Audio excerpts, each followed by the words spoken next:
तीन लोगों के लिए कुर्बानी माफ है, ख्वाह ये तीन तरह के लोग कितने ही मालदार हों। नबी करीम सल्लल्लाहु अलैहि वसल्लम ने फरमाया कि इन लोगों को कुर्बानी ना करने पर कोई गुनाह नहीं। बिस्मिल्लाहिर्रहमानिर्रहीम। अस्सलामु अलैकुम।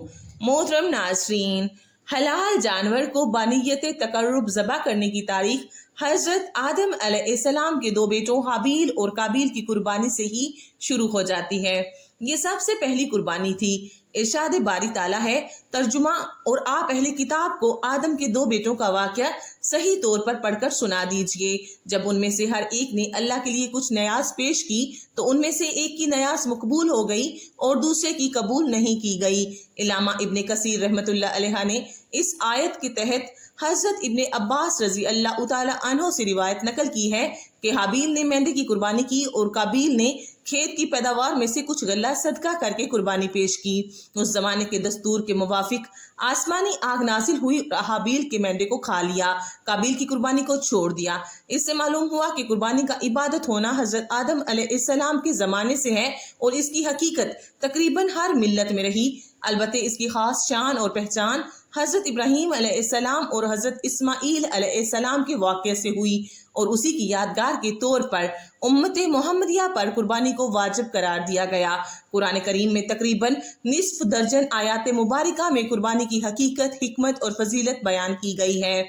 सूरह हज में है, और हमने तुम्हारे लिए कुर्बानी के ऊँटों को इबादत इलाही की निशानी और यादगार मुकर्रर किया है।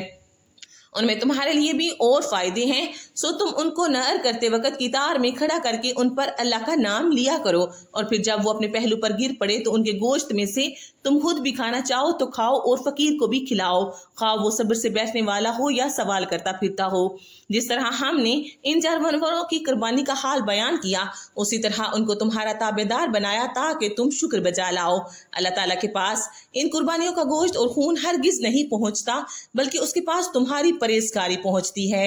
अल्लाह ताला ने इन जानवरों को तुम्हारे लिए इस तरह मुस्खर कर दिया है ताकि तुम इस एहसान पर अल्लाह ताला की बड़ाई करो कि उसने तुमको कुर्बानी की सही राह बताई। और ए पैगंबर, मुखलिसीन को खुशखबरी सुना दीजिए। सूरह हज ही में दूसरे मुकाम पर उसे शायर अल्लाह से करार देते हुए उसकी अजमत बताई गई और कुर्बानी की ताजीम को दिल में पाए जाने वाले तकवा खुदाबंदी का मजहर करार दिया गया है। तर्जुमा, और जो शख्स अल्लाह ताला की निशानियों और यादगारों का पूरा एहतराम कायम रखे तो इन शायर का ये एहतराम दिलों की परहेजगारी से हुआ करता है। साबिक अंबिया इकराम अलैहिस्सलाम की शरीयतों में कुर्बानी का तसलसल हजरत ईसा अलैहिस्सलाम की बुअसत तक पहुंचता है, जिसका तरीका ये था कि कुर्बानी ज़िबा की जाती और वक़्त के नबी अलैहिस्सलाम दुआ मांगते और आसमान से खास कैफियत की आग उतरती और उसे खा जाती, जिससे कबूलियत की इलामत समझा जाता था। कुरान करीम में है, तर्जुमा, ये लोग ऐसे हैं जो यूँ कहते हैं कि अल्लाह ने हमें हुक्म दे रखा है कि हम किसी रसूल की उस वक़्त तक तस्दीक ना करें जब तक वो हमारे पास ऐसी कुर्बानी ना लाए कि उसको आग खा जाए। हज़रत अली रज़ी अल्लाह तआला अन्हो से रिवायत है कि रसूल अल्लाह सल्लल्लाहु अलैहि वसल्लम ने हज़रत फ़ातिमा रज़ी अल्लाह तआला अन्हो से फरमाया, ए फ़ातिमा, उठो और अपनी कुर्बानी के पास यानी ज़िबा के वक़्त मौजूद रहो, इसलिए कि उसके खून का पहला कितरा गिरने के साथ ही तुम्हारे गुनाह माफ़ हो जाएंगे। ये कुर्बानी का जानवर क़यामत के दिन अपने गोश्त और खून के साथ लाया जाएगा और तुम्हारे तराजू में 70 गुना से ज़्यादा करके रखा जाएगा। हज़रत अबू सईद ने अर्ज़ किया, अल्लाह के रसूल, ये फजीलत ख़ानदान नबूवत के साथ है जो किसी भी खैर के साथ मखसूस होने के हकदार हैं या तमाम मुसलमानों के लिए है। आपने फरमाया, ये फजीलत आले मोहम्मद के लिए खसूसन और अमूमन तमाम मुसलमानों के लिए भी है। हज़रत अली रज़ी अल्लाह तआला अन्हो से रिवायत है कि नबी करीम सल्लल्लाहु अलैहि वसल्लम ने फरमाया, ऐ लोगों, तुम कुर्बानी करो और उन कुर्बानियों के खून पर अजर सवाब की उम्मीद रखो, इसलिए कि उनका खून अगरचे ज़मीन पर गिरता है लेकिन वो अल्लाह के हिफ्ज़ व अमान में चला जाता है। हज़रत हुसैन बिन अली रज़ी अल्लाह तआला अन्हो से मरवी है कि रसूल अल्लाह सल्लल्लाहु अलैहि वसल्लम ने फरमाया, जो शख्स खुशदिली के साथ अजर सवाब की उम्मीद रखते हुए कुर्बानी करेगा वो उसके लिए जहन्नुम की आग से रकावट बन जाएगी। मोहतरम नाज़रीन, जैसा कि आप लोग जानते हैं कि कुछ ही दिनों के बाद में ईद उल अज़हा यानी कि बकरा ईद का त्यौहार आने वाला है, जिस त्यौहार में हम कुर्बानी करते हैं और इस कुर्बानी से हज़रत इब्राहीम और हज़रत इस्माईल अलैहिस्सलाम की याद ताज़ा करते हैं। उस दिन अल्लाह पाक ने अपने प्यारे जलीलुल कदर पैगंबर हज़रत इब्राहीम अलैहिस्सलाम पर एक बहुत बड़ी आजमाइश डाली थी और जिसमें वो कामयाब भी हुए थे। اور उस दिन के बाद से हर मुसलमान उनकी सुन्नत को पूरा करते हुए कुर्बानी करते हैं। कुर्बानी करना अल्लाह पाक को बहुत पसंद है और कुर्बानी करने का सवाब ये है कि जानवर का खून जमीन पर गिरने से पहले कुर्बानी करने वाले शख्स के तमाम गुनाह अल्लाह पाक माफ फरमा देता है। रसूलुल्लाह सल्लल्लाहु अलैहि वसल्लम ने इरशाद फरमाया, अल्लाह की रजा और सच्ची नीयत से कुर्बानी करने वाले को कुर्बानी के किए गए जानवर की हर बाल के बदले एक नेकी अता फरमाई जाएगी। बकरा ईद जिलहज्जा के मुबारक महीने में मनाई जाती है और ये महीना अल्लाह को आम महीनों से ज्यादा महबूब है और बकरा ईद इसी महीने की 10वीं तारीख को मनाई जाती है। जिस दिन कुर्बानी की जाती है ये दिन अल्लाह को आम दिनों के मुकाबले में ज्यादा अफजल और बहुत पसंद है। मोहतरम नाज़रीन, जैसा कि आप तमाम लोग जानते हैं, कुर्बानी हजरत इब्राहीम अलैहिस्सलाम की सुन्नत है जिसको अल्लाह पाक ने हम मुसलमानों पर वाजिब किया है। इसलिए हर साल बकरा ईद के मौका पर हर मुसलमान कुर्बानी करता है। आज की इस वीडियो में हम लोग बात करने वाले हैं 5 ऐसे लोगों के बारे में जिनके बारे में हुजूर पाक सल्लल्लाहु अलैहि वसल्लम ने इरशाद फरमाया कि इन 5 लोगों के ऊपर कुर्बानी वाजिब नहीं है। यानी कि ये 5 लोग ऐसे हैं जिनको कुर्बानी माफ है और अगर ये 5 लोग बकरा ईद के मौका पर कुर्बानी नहीं करते तो उनको कुछ गुनाह नहीं होगा। और इसके साथ साथ हम आपको ऐसे लोगों के बारे में भी बताने वाले हैं जिन पर कुर्बानी वाजिब होती है, यानी जिनके लिए कुर्बानी करना जरूरी है। अगर ये लोग बकरा ईद के मौका पर कुर्बानी नहीं करते हैं तो गुनाहगार होंगे। इसलिए आज की ये वीडियो सब मुसलमानों के लिए बहुत ही ज्यादा खास है।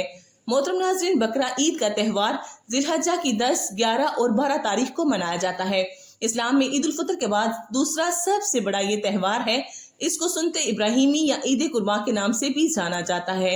हजूर पाक सल्लल्लाहु अलैहि वसल्लम ने इरशाद फरमाया, बकरा ईद पर कुर्बानी करना हर उस मुसलमान मर्द और औरत पर वाजिब है जिस पर सदका फित्र वाजिब होता है। यानी ऐसे लोगों पर बकरा ईद के दिन कुर्बानी करना जरूरी होता है। अब जिन लोगों पर कुर्बानी वाजिब है और वो कुर्बानी नहीं करते तो ऐसे लोग सख्त गुनाहगार होंगे। ऐसे लोगों के बारे में आप सल्लल्लाहु अलैहि वसल्लम ने इरशाद फरमाया, जो शख्स कुर्बानी करने की हैसियत रखता है और वो फिर भी कुर्बानी नहीं करता तो उसको चाहिए कि वो हमारी ईदगाह के करीब भी ना आए। यानी कि ऐसे शख्स के लिए आपने इतनी नाराजगी जाहिर की है, लेकिन उसके साथ ही अल्लाह के प्यारे नबी ने यह भी इरशाद फरमाया कि इन लोगों के अलावा 5 लोग ऐसे हैं कि जिन पर कुर्बानी करना वाजिब नहीं है। अब चाहे ये लोग कितने भी मालदार क्यों ना हो, उन पर कुर्बानी करना माफ है। ये 5 लोग बकरा ईद के मौका पर कुर्बानी नहीं करते तो उन पर कोई गुनाह नहीं होगा। नंबर 1, जो शख्स सफर में हो। अल्लाह के नबी हजूर सल्लल्लाहु अलैहि वसल्लम ने इरशाद फरमाया, सबसे पहला शख्स वो है जो सफर में हो, यानी वो शख्स जो अपने घर से या अपने वतन से 92.5 किलोमीटर दूर चला गया हो। ऐसे शख्स पर कुर्बानी वाजिब नहीं है, फिर चाहे ऐसे लोग कितने भी मालदार क्यों ना हो। लेकिन अगर उसे वहां पर 15 दिन से कम रुकना है उस पर कुर्बानी वाजिब नहीं होगी। लेकिन अगर ये शख्स वहां पर 15 दिन से ज्यादा रुकता है तो फिर उस पर कुर्बानी वाजिब हो जाएगी। इसलिए उसको चाहे या तो वहां पर अपने नाम से कुर्बानी करे या अपने घर पर इतला कर दे कि उसके घर का कोई भी शख्स उसके नाम से कुर्बानी कर दे। नंबर 2, काफिर पर। अल्लाह के प्यारे नबी हजूर पाक सल्लल्लाहु अलैहि वसल्लम ने इरशाद फरमाया कि बकरा ईद पर कुर्बानी करना हर उस मुसलमान मर्द और औरत पर वाजिब है जो ईमान की हालत में हो। इसका मतलब यह है कि कुर्बानी करना काफिर पर वाजिब नहीं है, यानी कि ऐसा शख्स जो मुसलमान नहीं है, जिसने कलमा नहीं पढ़ा, इस्लाम में दाखिल नहीं हुआ, तो ऐसे शख्स पर कुर्बानी वाजिब नहीं है। यानी कि कुर्बानी सिर्फ और सिर्फ मुसलमान मर्द और औरत पर वाजिब है। नंबर 3, बच्चे और मजनू पर। हजूर पाक सल्लल्लाहु अलैहि वसल्लम ने इरशाद फरमाया, बकरा ईद पर कुर्बानी करना बच्चों और मजनू पर वाजिब नहीं है। मजनू से मुराद ये है ऐसा शख्स जो अपने होशो हवास खो बैठा हो, जिसको दुनियादारी की कोई खबर ही ना हो, उसको मजनू कहते हैं। अब बकरा ईद पर बच्चों को, पागलों को कुर्बानी करना माफ है। अगर ये लोग बकरा ईद पर कुर्बानी नहीं करते हैं तो उन पर कोई गुनाह नहीं होगा। नंबर 4, गुलाम पर। अल्लाह के नबी हजूर पाक सल्लल्लाहु अलैहि वसल्लम ने इरशाद फरमाया कि बकरा ईद पर कुर्बानी करना गुलाम पर वाजिब नहीं है। यानी कि ऐसे लोग जो किसी की गुलाम हैं या किसी की गुलामी कर रहे हैं तो ऐसे लोगों को भी कुर्बानी करना माफ है। अगर ये लोग भी कुर्बानी नहीं करते हैं तो उन पर भी कोई गुनाह नहीं होगा। अब अगर ये लोग ईद पर जानवर लाकर उसकी कुर्बानी देते हैं तो ऐसे लोगों को अल्लाह तबारक व तआला खूब अजर देगा। नंबर 5, जो साहिबे निसाब ना हो। हजरत मोहम्मद सल्लल्लाहु अलैहि वसल्लम ने इरशाद फरमाया, کہ ایسے لوگوں پر بھی بقرہ عید پر قربانی معاف ہے۔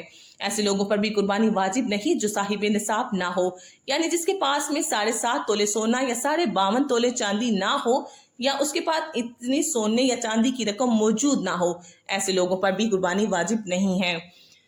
اس کا مطلب یہ ہے کہ جس کے پاس رہنے کا مکان، کھانے پینے کا سامان، استعمال کے کپڑے اور روزانہ استعمال کی جانے والی چیزوں کے علاوہ 7.5 تولہ سونا اور 52.5 تولے چاندی کی رقم موجود نہ ہو، ایسے لوگوں پر قربانی معاف ہے۔ محترم ناظرین، بس آپ اتنا دھیان رکھیں، قربانی اسی شخص پر واجب ہے جو صاحب نصاب ہو۔ ایسے لوگوں کو ہر سال بقرہ عید کے موقع پر قربانی کرنا ضروری ہوتا ہے۔ ایسے لوگ اگر قربانی نہیں کرتے تو یہ لوگ سخت گناہگار ہوتے ہیں۔ احادیث مبارکہ میں آیا ہے کہ رسول اللہ صلی اللہ علیہ وآلہ وسلم نے ارشاد فرمایا، اللہ تبارک و تعالیٰ کو قربانی کے دن قرب کرنا بے حد کی پسند اور محبوب ہے۔ بقرہ عید کی فضیلت میں سب سے بڑی فضیلت یہی ہے کہ جو شخص اللہ کی رضا اور نیک نیتی سے قربانی کرتا ہے تو ثواب اسے دنیا و آخرت دونوں میں ملتا ہے اور اس کے تمام گناہ معاف ہو جاتے ہیں۔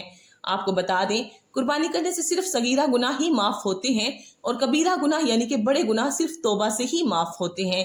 لیکن جیسے ہی بقرہ عید یعنی کہ عید الاضحیٰ کا دن قریب آتا ہے تو ہر سال گورنمنٹ اپنی گائیڈ لائن کو جاری کرتی ہے۔ اب یہاں پر ہم آپ کو آگاہ کر دیں، ہر مسلمان یہ دیکھ لیں کہ اس بار گورنمنٹ کی گائیڈ لائن کیا ہے۔ گورنمنٹ جو بھی گائیڈ لائن جاری کرتی ہے ان کو اپنانا ضروری ہے۔ محترم ناظرین، یاد رکھیں، قربانی صرف اور صرف اللہ کی رضا کے لیے کی جاتی ہے، کسی دکھاوے کے لیے نہیں۔ اس لیے آپ سے صرف ایک ہی گزارش ہے کہ آپ قربانی کے جانور کی کوئی بھی فوٹو سوشل میڈیا پر اپلوڈ نہ کریں۔ اس سے قربانی کے جانور کی بے حرمتی تو ہوتی ہی ہے، لیکن اس کے ساتھ ساتھ آپ دکھاوا کرنے والوں میں بھی شامل ہو جاتے ہیں اور ساتھ ہی ساتھ گورنمنٹ کی نظر میں بھی آ جاتے ہیں۔ ہو سکتا ہے ایسا کرنے سے آپ کسی مشکل میں پڑ جائیں، تو اس لیے آپ بس دل میں یہی ارادہ رکھیں کہ ہم قربانی صرف اور صرف اللہ تعالیٰ کی رضا کے لیے کر رہے ہیں، نہ کہ کسی دکھاوے کے لیے۔ بے شک آخر میں اللہ رب العزت سے یہی دعا ہے کہ اللہ تبارک و تعالیٰ ہمیں قربانی کی روح کو سمجھنے، اس پر عمل کرنے کی توفیق عطا فرمائے اور ہماری قربانیوں کو قبول کرے۔ آمین ثم آمین یا رب العالمین۔